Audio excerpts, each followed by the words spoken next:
Hello అండి, ఈరోజు నేను చేసిన ఈ చికెన్ కర్రీ చాలా స్పెషల్. ఎందుకని అడుగుతున్నారా? దీన్ని మనం ఎలా అయినా కన్వర్ట్ చేయొచ్చు అనమాట.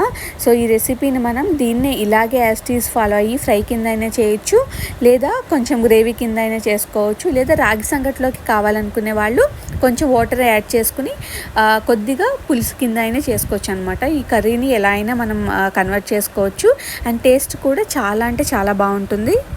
ఇది యాక్చువల్గా నేను గారెల్లోకి చేశాను అనమాట. దీన్ని మనం రైస్లోకే కాదు, రాగి సంగట్లోకే కాదు, అండ్ బగారా రైస్లోకే కాదు, పుల్కాసే కాదు, అండ్ చపాతీసే కాదు, దేనిలోకైనా ది బెస్ట్ కాంబినేషన్ అనమాట ఈ కర్రీ అనేది. మీరు ఇలా చేస్తే కర్రీ అనేది ఎవ్వరూ కూడా, మీ ఫ్యామిలీలో ఎవ్వరూ కూడా విడిచిపెట్టకుండా తింటారు, అంత బాగుంటుంది.